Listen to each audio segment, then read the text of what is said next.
नमस्कार दोस्तों, मैं प्रशांत आप सबका स्वागत करता हूं। इस लेक्चर में हम डिस्कस करेंगे भारत में धार्मिक और सामाजिक सुधार आंदोलनों से पिछले वर्षों में विभिन्न परीक्षाओं में पूछे गए कुल 90 प्रश्नों के पार्ट 2 को।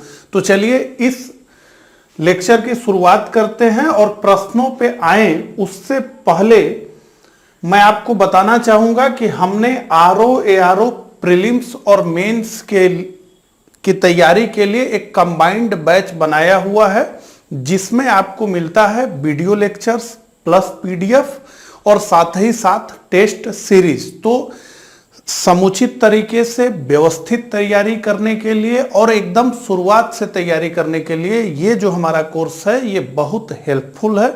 अगर आप इस कोर्स से जुड़ना चाहें तो आप हमें 9506742546 पर व्हाट्सएप मैसेज करें या कॉल कर सकते हैं, तो इस कोर्स की सारी जानकारी आपको दे दी जाएगी। अब कोर्स की बात हो गई, सीधे हम प्रश्नों पे आते हैं। तो 46 से हम शुरू करेंगे, 45 तक हमने इस लेक्चर के पहले पार्ट में क्वेश्चंस को डिस्कस कर लिया था। ठीक है, तो महाराष्ट्र में विधवा पुनर्विवाह हेतु अभियान का नेतृत्व किया गया किसके द्वारा? तो विष्णु परशुराम पंडित द्वारा, बीएम मालबारी, गोपाल हरि देशमुख, दादा भाई नौरोजी। तो ए बी सी डी में से हमारा उत्तर है विष्णु परशुराम पंडित द्वारा महाराष्ट्र में विधवा पुनर्विवाह हेतु अभियान का नेतृत्व किया गया और 1850 में बीडो रीमैरिज एसोसिएशन का गठन इन्होंने किया। अगला, 19वीं सदी के महानतम पारसी समाज सुधारक थे सर जमशेद जी, सर रुस्तम बहराम जी, नवल जी टाटा, बहराम जी, एम मालाबारी। तो 19वीं सदी के महानतम पारसी समाज सुधारक थे बहराम एम मालाबारी। इनको श्रेय दिया जाता है सम्मति आयु अधिनियम 1891 को पारित कराने का। तो एज ऑफ कंसेंट एक्ट जो था उसको यह माना जाता है कि वो इन्हीं के प्रयासों से पारित हुआ 1891 ईस्वी में। अगला, the age of consent act किस वर्ष पारित हुआ? तो 1856, 1891, 1881, 1905। तो इसका उत्तर हमारा है बी, 1891 ईस्वी में the age of consent act पारित हुआ, जिसके माध्यम से भारत में लड़कियों की विवाह की आयु को 12 वर्ष निर्धारित किया गया। इस एक्ट का विरोध तिलक जी ने यह कहते हुए किया कि हमारे सामाजिक और धार्मिक मामलों में हस्तक्षेप करने वाले ये अंग्रेज आखिर होते कौन है? तो इस एक्ट का बाल गंगाधर तिलक ने पुरजोर विरोध किया, इस आधार पे नहीं कि इस एक्ट में क्या उम्र है, क्या होनी चाहिए, ये एक्ट सही दिशा में किया गया प्रयास था अंग्रेजों के द्वारा, वो सब तो अलग बात है, लेकिन ये प्रयास अंग्रेज कर कौन रहे हैं, ये हैं कौन? तो हमें स्वराज दो, हमारे समाज में जो कमियां होंगी हम खुद दूर करेंगे, तुम कौन होते हो? ये बात। निम्नलिखित में से कौन सा युग्म सुमेलित नहीं है? तो एक इसमें से सुमेलित नहीं होगा, ये बात है। तो सर्वेंट ऑफ इंडिया सोसाइटी, तो ये तो बहुत प्रसिद्ध है, GK Gokhale, Gopal Krishna Gokhale. Social service league NM Joshi, Seva Samiti NH Kunzru और social reform association Shri Ram Vajpayee. तो सोशल रिफॉर्म एसोसिएशन इसका जो है हमारा उत्तर है, यानी डी। तो इसकी स्थापना जो है राणा डे के नेतृत्व में नेशनल कॉन्फ्रेंस द्वारा यह स्थापित संस्था थी।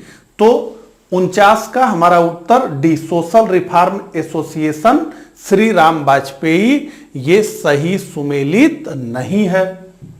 अगला, भारतीय स्वतंत्रता आंदोलन के समय राष्ट्रीय सामाजिक सम्मेलन नेशनल सोशल कॉन्फ्रेंस का गठन किया गया था। इसके गठन के लिए उत्तरदायी कारण था। अब ये आईएएस प्री 2012 में पूछा गया प्रश्न और निश्चित रूप से बेहद कठिन प्रश्न है। इन जनरल जो है आपको इस प्रश्न का उत्तर किताबों में देखने को मिलेगा नहीं। आइए पढ़ते हैं। बंगाल क्षेत्र के विभिन्न सामाजिक सुधार ग्रुप संगठन किसी एक मंच पर एकत्रित होकर व्यापक हित में मांग पत्र सरकार के समक्ष प्रस्तुत करना चाहते थे। भारतीय राष्ट्रीय कांग्रेस अपने कार्यक्रम में सामाजिक सुधारों को नहीं रखना चाहती थी, इसलिए प्रस्तुत उद्देश्य के लिए उसने अलग से संगठन बनाने का सुझाव दिया। सी बहराम जी मालबारी और एमजी राणा डे ने यह निश्चय किया कि देश के समस्त सामाजिक सुधार ग्रुपों को एक संगठन के अंतर्गत लाया जाए और उपरोक्त संदर्भ में विकल्प ए, बी और सी में दिए गए वक्तव्य में कोई भी सही नहीं है। तो बी इसका उत्तर है। भारतीय राष्ट्रीय कांग्रेस अपने कार्यक्रम में सामाजिक सुधारों को नहीं रखना चाहती थी, इसलिए सामाजिक सुधार कार्यक्रम के लिए अलग से संगठन बनाने का सुझाव दिया गया। अगला, निम्नलिखित कथनों पर विचार कीजिए। अब आर्य समाज की स्थापना 1835 में हुई थी, तो 1875 में हुई थी। लाला लाजपत राय ने आर्य समाज के उस आग्रह का विरोध किया था जो उसके अपने समाज सुधार कार्यक्रमों के समर्थन में वेदों को आप्त प्रमाण मानने को लेकर था। केशव चंद्र सेन के नेतृत्व में ब्रह्म समाज ने नारी शिक्षा के लिए आंदोलन चलाया था और विनोबा भावे ने शरणार्थियों में काम करने के लिए सर्वोदय समाज की स्थापना की। अब पूछा यह जा रहा है कि इन कथनों में कौन कौन से कथन सही हैं। तो पहला तो आर्य समाज की स्थापना 1835 में हुई थी, ये गलत कथन है, ये तो 1875 में बंबई में हुआ था। लाला लाजपत राय ने आर्य समाज के उस आग्रह का विरोध किया था जो उसके अपने समाज सुधार कार्यक्रमों के समर्थन में वेदों को आप्त प्रमाण मानने को लेकर था, तो ऐसा नहीं किया गया था लाला लाजपत राय द्वारा, तो यह भी गलत है। केशव चंद्र सेन के नेतृत्व में ब्रह्म समाज ने नारी शिक्षा के लिए आंदोलन चलाया, निश्चित रूप से आंदोलन चलाया। विनोबा भावे ने शरणार्थियों में काम करने के लिए सर्वोदय समाज की स्थापना की थी, तो बिल्कुल किया था। तो 3 और 4 इसका उत्तर होगा। तो 3 और 4 हमें कहां दिखता है? डी में। तो 51 का जो हमारा उत्तर होगा वो होगा डी। आगे बढ़ते हैं। 1856 में निम्नलिखित कानून पारित हुआ। 1856 में निम्नलिखित कानून पारित हुआ।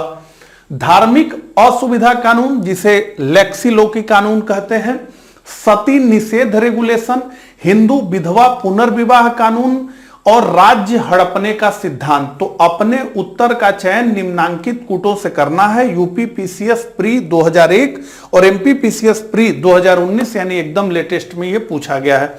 तो देखिए, धार्मिक असुविधा कानून यानी लेक्सी लोकी कानून, इसका मतलब है कि कोई भी हिंदू व्यक्ति अगर अपने धर्म को त्याग करके ईसाई बनता है तो उसके जो पैतृक अधिकार रहेंगे वो उसे मिलेंगे ही मिलेंगे।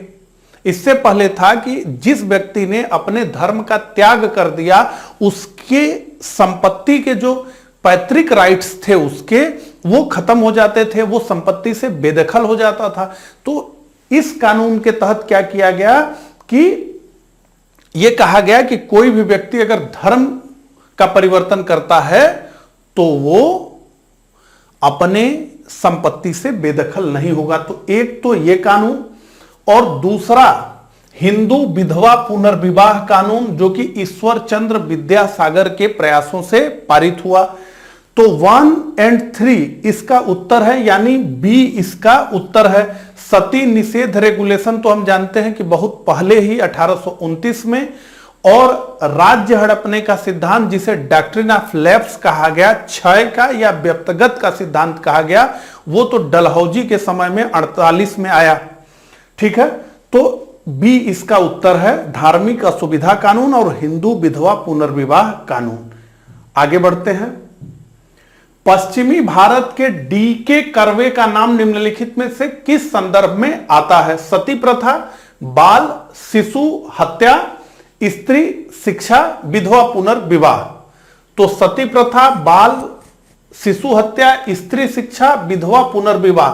तो देखिए, स्त्री शिक्षा के लिए भी इन्होंने काम किया और विधवा पुनर्विवाह के लिए भी इन्होंने काम किया। तो इसका उत्तर होगा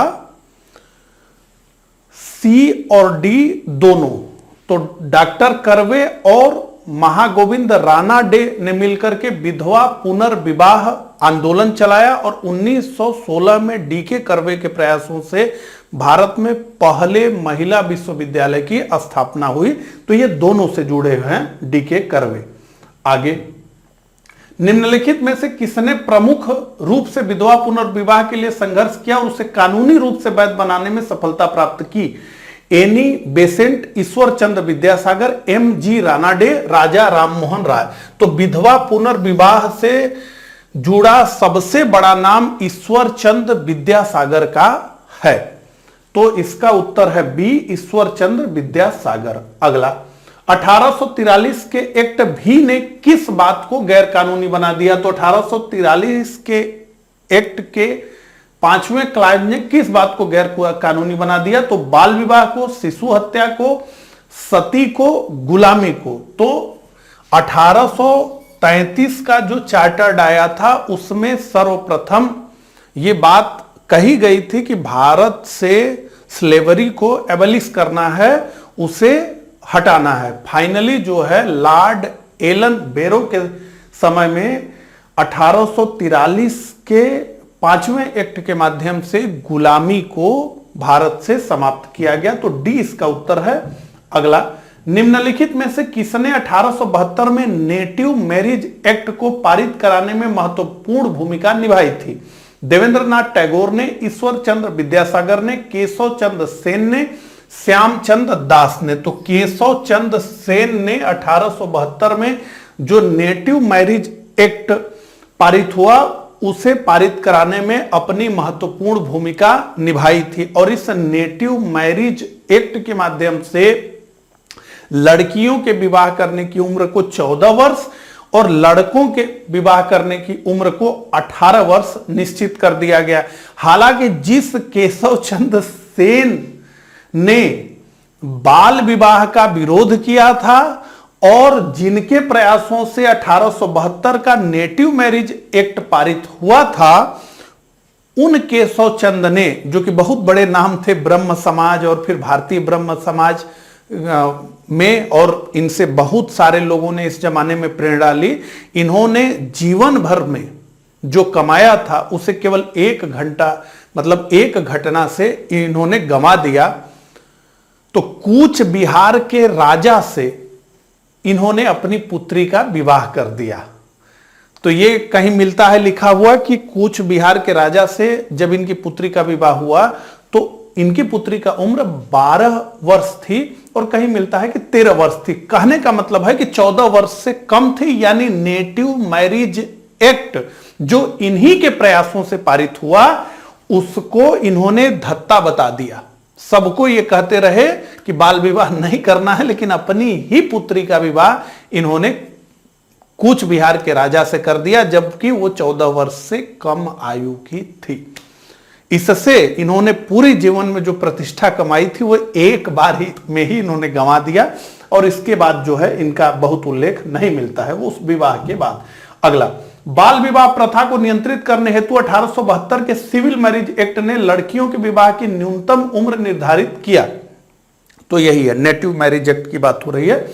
तो 14 वर्ष लड़कियों की उम्र को निर्धारित किया गया, यानी ए हमारा उत्तर है, और 18 वर्ष लड़कों की उम्र निर्धारित इसमें की गई। हालांकि ये जितने एक्ट थे ये स्वेच्छा वाले एक्ट थे, ठीक है, मतलब मानना है तो मानिए, करना है तो करिए, नहीं करना है तो मत करिए। अगला, निम्नलिखित विवरण पर विचार कीजिए। 1853 में जन्मे ये पश्चिमी भारत के पारसी थे। ये इंडियन स्पेक्टेटर तथा वॉइस ऑफ इंडिया के संपादक थे।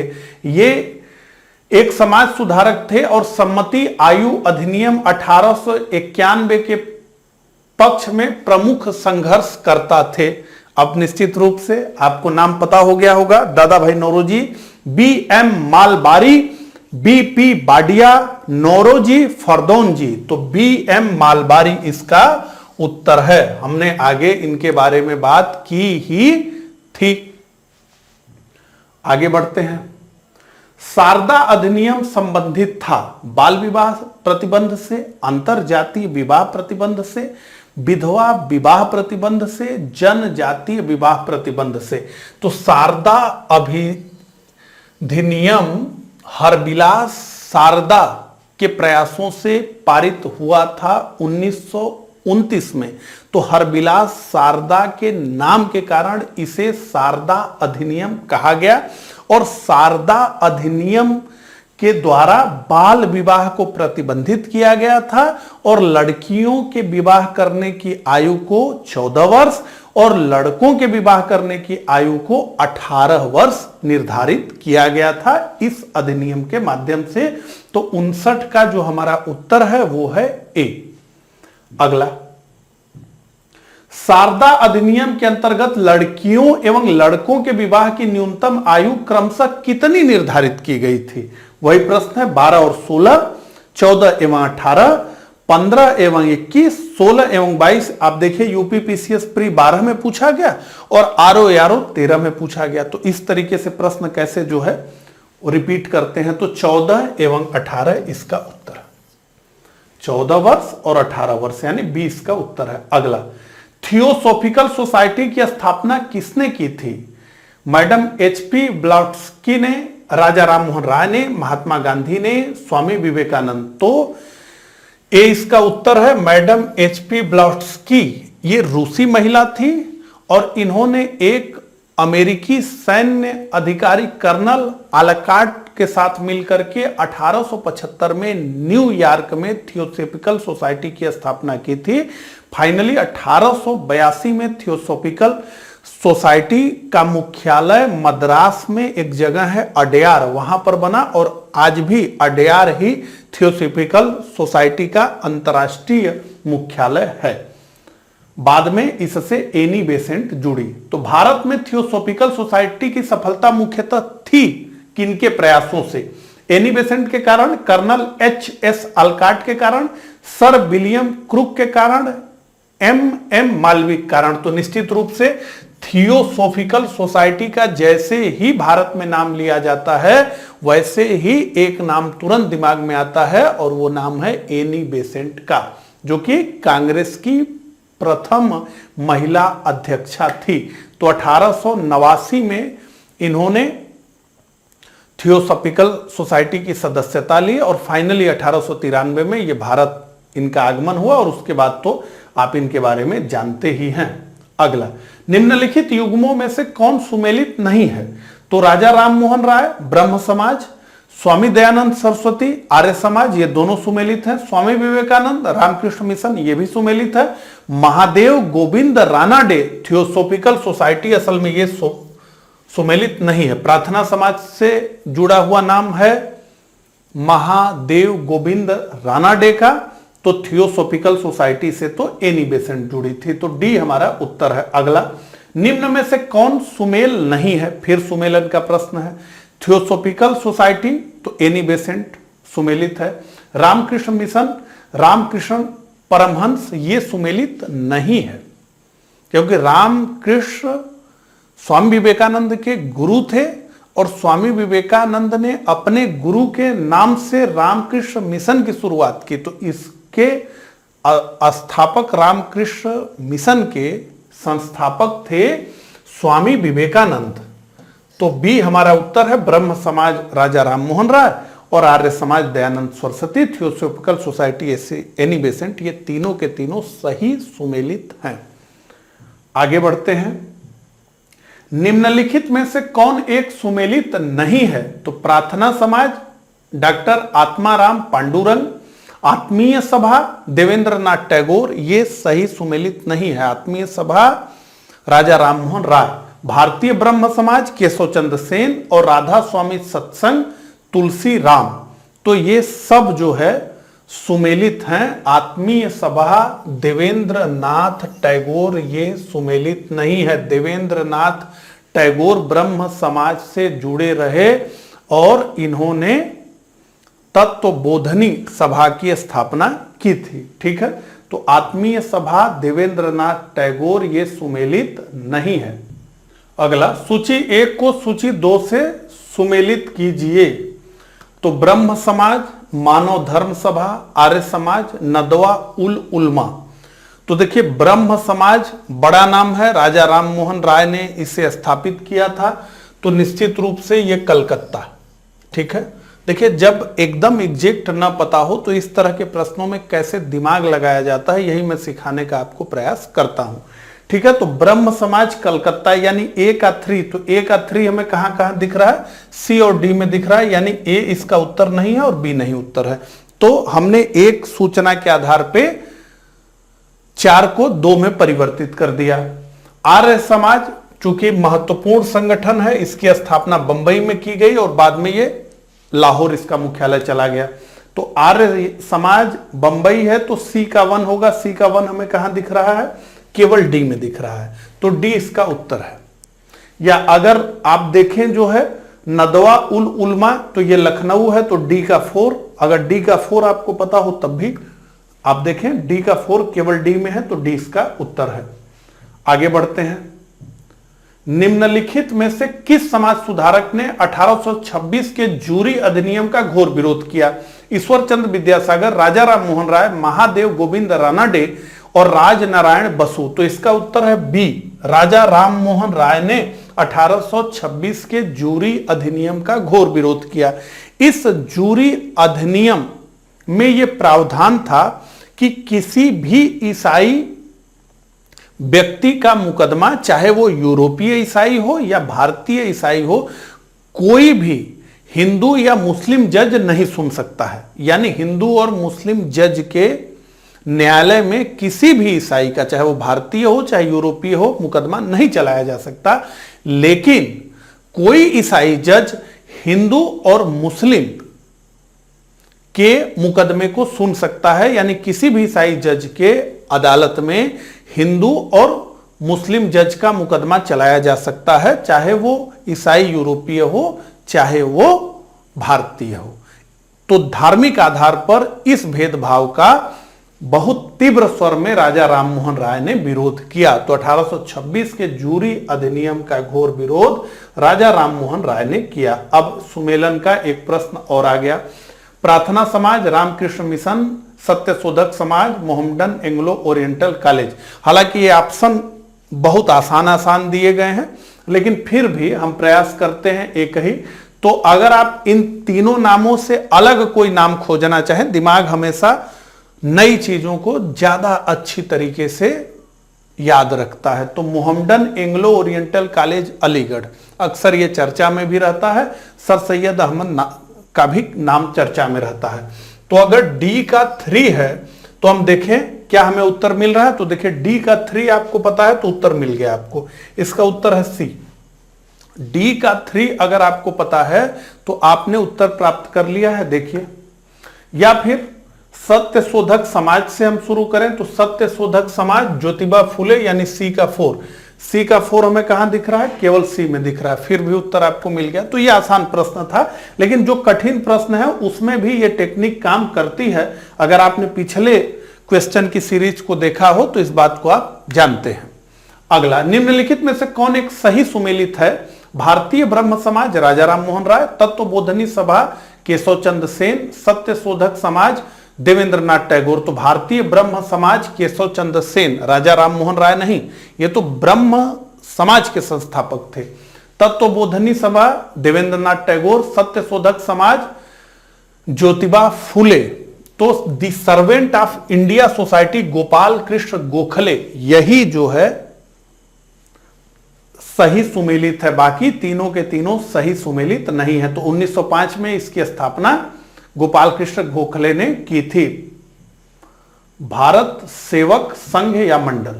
अगला, एमसी सीतलवाड़, बीएन राव तथा अलादि कृष्ण स्वामी अय्यर प्रख्यात सदस्य थे स्वराज पार्टी के, all India national liberal federation के, मद्रास लेबर यूनियन के, सर्वेंट ऑफ इंडिया सोसाइटी के। तो D, MC Setalvad, BN Rao तथा अलादि कृष्ण स्वामी अय्यर प्रख्यात सदस्य थे सर्वेंट ऑफ इंडिया सोसाइटी के। अगला, गोपाल कृष्ण गोखले ने किस वर्ष में भारत सेवक मंडल सर्वेंट ऑफ इंडिया सोसाइटी की स्थापना की थी? तो गोपाल कृष्ण गोखले ने 1905 में सर्वेंट ऑफ इंडिया सोसाइटी यानी भारत सेवक मंडल की स्थापना की थी। और इससे जुड़ा एक महत्वपूर्ण तथ्य है कि गोपाल कृष्ण गोखले को गांधी जी अपना राजनीतिक गुरु मानते थे, लेकिन गोपाल कृष्ण गोखले द्वारा स्थापित सर्वेंट ऑफ इंडिया सोसाइटी के महात्मा गांधी कभी सदस्य नहीं बने। अगला, भारत सेवक समाज की स्थापना किसने की थी? अब देखिए, थोड़ा भारत सेवक समाज थोड़ा सा नाम बदल करके पूछा जा रहा है। लाला लाजपत राय, बिपिन चंद्र पाल, गोपाल कृष्ण गोखले, भगत सिंह। तो निश्चित रूप से गोपाल कृष्ण गोखले, सी इसका उत्तर है। तो सर्वेंट ऑफ इंडिया सोसाइटी की बात हो रही है। अगला, बहुजन समाज का संस्थापक कौन था? Shri Narayana Guru, Mukund Rao Patil, doctor B R Ambedkar और बी आर शिंदे। तो बहुजन समाज का संस्थापक मुकुंद राव पाटिल थे। तो बी इसका उत्तर है। अगला, किसके द्वारा मंदिरों में प्रवेश के अधिकार की मांग की प्रस्तुति के कारण 1899 ईस्वी में तिरुनेलवेली में भयंकर दंगे हुए थे? बीपीएससी 95 में ओकालिंग, नाडार, महार। तो पाली, नाडार इसका उत्तर है। 74 का जो हमारा उत्तर है वो है बी। आगे बढ़ते हैं। किसने कहा कि यदि भगवान अस्पृश्यता को सहन करते हैं तो मैं उन्हें कभी भगवान नहीं मानूंगा? बी आर अंबेडकर, बाल गंगाधर तिलक, लाला लाजपत राय, महात्मा गांधी। तो बाल गंगाधर तिलक ने कहा कि यदि भगवान अस्पृश्यता को सहन करते हैं तो मैं उन्हें कभी भी भगवान नहीं मानूंगा। सूची 1 को सूची 2 से सुमेलित कीजिए। तो सूची 1 और सूची 2 यूपी लोअर सबऑर्डिनेट प्री 1998 में पूछा गया यह प्रश्न है, लेकिन यह कठिन प्रश्न है। ठीक है, तो सूची 1 व्यक्तित्व, सूची 2 उनके द्वारा दिए गए सिद्धांत या दिए गए वक्तव्य। तो राजा राम मोहन राय यह कहा कि ब्रह्मवाद को विश्व धर्म बनाना चाहिए, यह आप पढ़ लीजिए। हम लोग आते हैं। तो देखिए, सबसे आसानी से अगर हम कहीं पहुंच सकते हैं तो दयानंद सरस्वती, वेदों की ओर लौटो, वैदिक समाज की स्थापना करो। तो दयानंद सरस्वती ने निश्चित रूप से वेदों पर जोर दिया। तो हिंदू धर्म की पहचान वेदों में संस्थापित धर्म से की यही है। पाखंड खंडिनी एक पताका भी इन्होंने फहराई कि जो वैदिक काल में स्थिति थी वही मूल थी, उसके बाद तो सब भ्रष्ट हो गई चीजें। तो ये सी का 2 होगा। आइए देखिए इस उत्तर से क्या हमें उत्तर मिल जाएगा। तो सी का 2 हमें डी में दिख रहा है और ए में दिख रहा है। इसका मतलब बी और सी में से कोई उत्तर नहीं होगा, ए और डी में से कोई उत्तर हमारा होगा। हालांकि हमारा काम नहीं हुआ। और इसके बाद अगर हम बात करें कि ईश्वर तक पहुंचने के कई मार्ग हो सकते हैं, ये रामकृष्ण परमहंस ने कहा कि ईश्वर तक पहुंचने के कई मार्ग हो सकते हैं। ठीक है, तो ये हिंदू धर्म में स्थापित जो मान्यता है वही मान्यता की ये बात कर रहे हैं। कौन? रामकृष्ण परमहंस। तो डी का 3 है। तो डी का 3 हमें कहां कहां दिख रहा है? तो ए में भी दिख रहा है और डी में भी दिख रहा है। देखिए, इस सूचना से भी हमें इस प्रश्न का उत्तर नहीं मिल रहा है, यानी ये कठिन प्रश्न है। अगला, राजा राम मोहन राय ने कहा कि हिंदू धर्म का शुद्धतम रूप उपनिषदों में निहित है, यानी ए का 4। तो ए का 4 हमें कहां दिख रहा है? ए का 4 हमें सी में दिख रहा है और डी में दिख रहा है। तो पहले ही हम जानते हैं कि सी और बी हमारा उत्तर हो ही नहीं सकता, तो डी में ही है। तो डी इसका उत्तर है। तो 76 का उत्तर हमारा है डी। अगला, निम्नलिखित में से कौन सा सुमेलित नहीं है? एम पांडुरंग, आत्माराम पांडुरंग, प्रार्थना समाज, दयानंद सरस्वती आर्य समाज, राजा राम मोहन राय ब्रह्म समाज, आदि ब्रह्म समाज नहीं, और विवेकानंद रामकृष्ण मिशन। तो सी सही सुमेलित नहीं है। राजा राम मोहन राय ने ब्रह्म समाज की स्थापना की थी। आदि ब्रह्म समाज, नवीन ब्रह्म समाज की नहीं, वो तो बाद में हुआ। तो सी सुमेलित नहीं है। अगला, प्रार्थना समाज, यंग इंडिया, लोक हितवादी, सत्य शोधक समाज रहनुमाई मजदेवसन सभा के लिए निम्न विकल्पों में सही संयोजन पहचानिए। 64वीं बीपीएससी प्री 2018 में शानदार प्रश्न है, निश्चित रूप से शानदार प्रश्न है। आइए देखें। तो गोपाल हरि देशमुख, तो ये प्रार्थना समाज से तो जुड़े नहीं है, तो पहला ये तो ऑप्शन होगा नहीं। तो आत्माराम पांडुरंग से ये कहानी शुरू होगी प्रार्थना समाज से, तो बी और सी से ही शुरू हो रही है, बाकी तो डी और ए से नहीं शुरू हो रही है। ठीक है, तो हम पहले बी से शुरू करते हैं। आत्माराम पांडुरंग यानी प्रार्थना समाज, यंग इंडिया यानी मोहनदास करमचंद्र गांधी की पत्रिका यंग इंडिया, तो यंग इंडिया गांधी जी। लोकहितवादी गोपाल हरि देशमुख, निश्चित रूप से इन्हें ही लोकहितवादी कहा गया। सत्य शोधक समाज ज्योतिबा फुले, निश्चित रूप से। रहनुमाई मज देवसन सभा, तो नौरोजी फुरदोन जी। तो 20 का उत्तर है, 78 का हमारा उत्तर है बी। शानदार प्रश्न है। देखिए कितनी चीजें एक ही प्रश्न में पूछ ली गई आपसे। इस तरह के प्रश्न बने तो मजा आएगा।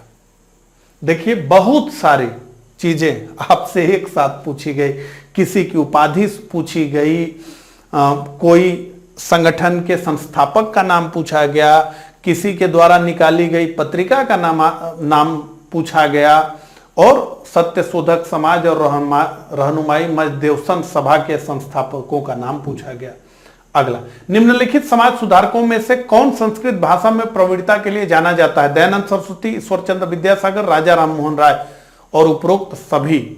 तो उपरोक्त सभी दयानंद सरस्वती, ईश्वरचंद्र विद्यासागर और राजा राम मोहन राय, ये सभी के सभी संस्कृत भाषा में प्रवीणता के लिए जाने जाते थे। और राजा राम मोहन राय तो पाश्चात्य शिक्षा के बहुत समर्थक थे, हालांकि इन्हें कई भाषाओं का ज्ञान था।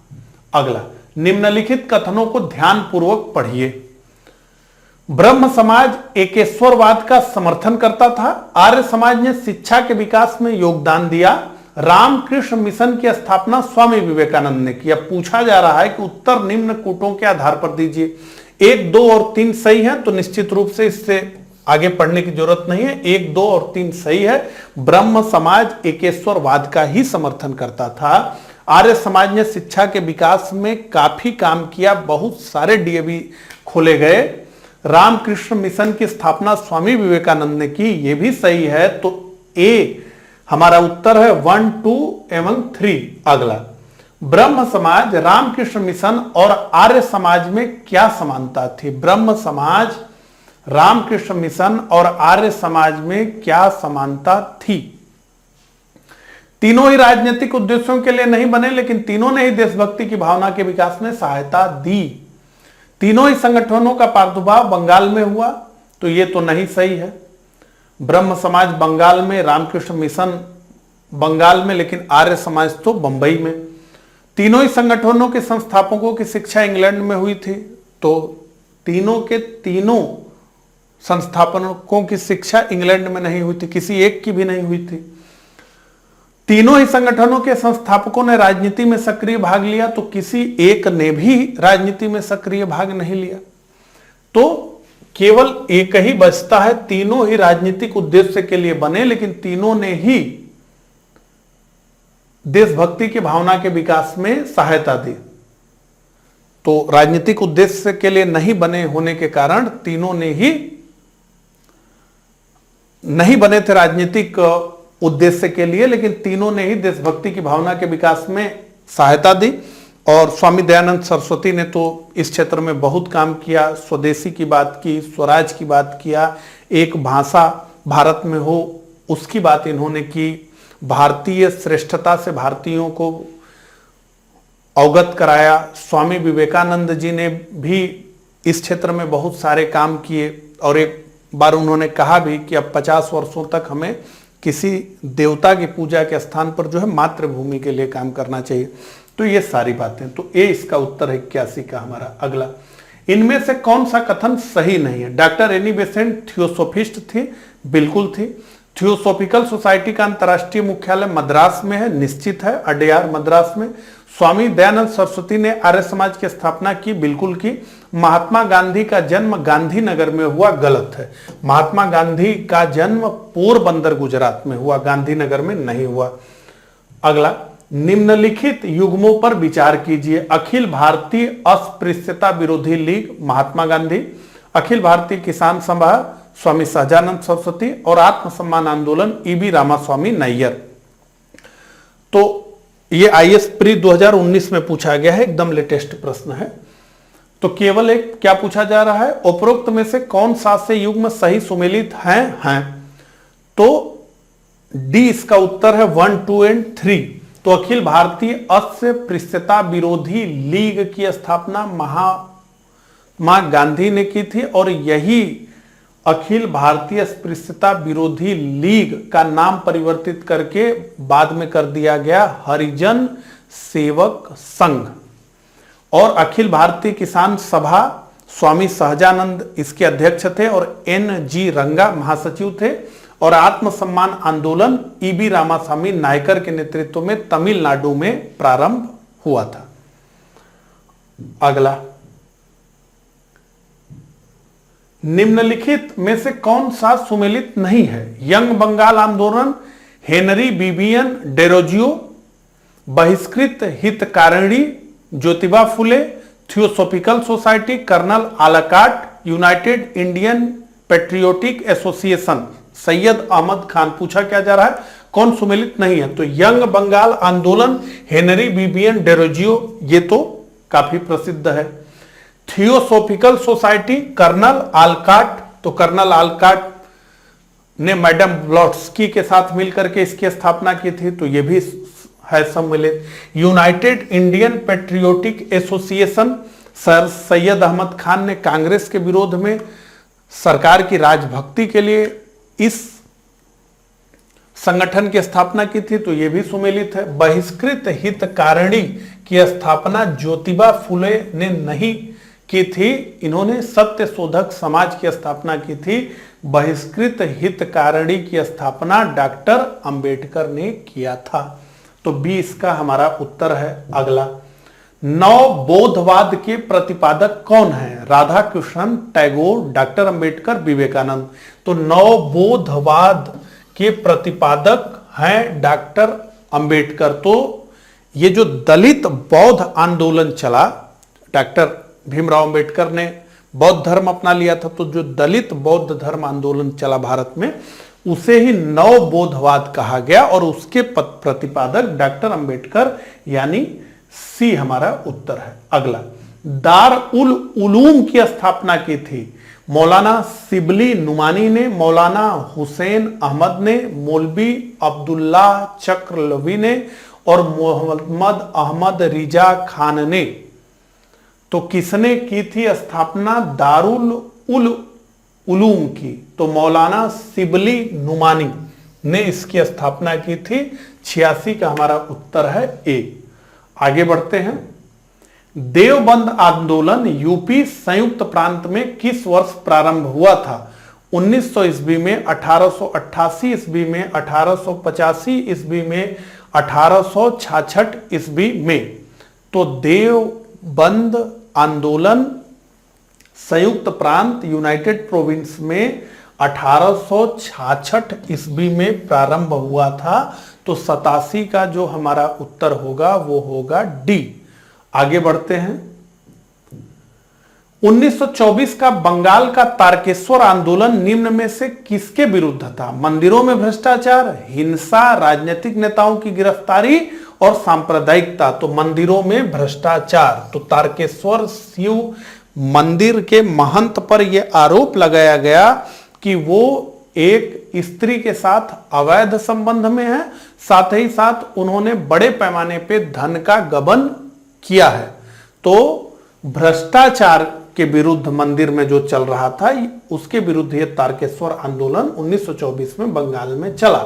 अगला, हाली पद्धति संबंधित थी बधुआ मजदूर से, किसानों के शोषण से, छुआछूत से, अशिक्षा से। तो बधुआ मजदूर से जुड़ी हुई पद्धति थी हाली। तो ए इसका हमारा उत्तर है। आगे बढ़ते हैं। निम्नलिखित नेताओं में किसने क्रांतिकारी संगठन अभिनव भारत समाज की स्थापना की? भगत सिंह, विनायक दामोदर सावरकर, बारिंद्र कुमार घोष, पुलिन बिहारी दास। तो विनायक दामोदर सावरकर ने मित्र मेला की स्थापना की थी नासिक में 1899 में। इसी मित्र मेला का नाम 1904 में परिवर्तित होकर के अभिनव भारत हो गया। तो विनायक दामोदर सावरकर, जिन्हें स्वतंत्र वीर की उपाधि मिली है। तो इस प्रकार से हमने भारत में धार्मिक और सामाजिक सुधार आंदोलनों से पिछले वर्षों में पूछे गए कुल 90 प्रश्नों को देखा। कमेंट करके मुझे जरूर बताइएगा कि मेरा ये प्रयास आपको कैसा लगा। मिलता हूं इसी तरह के अगले लेक्चर में, तब तक के लिए आप सभी को नमस्कार, धन्यवाद।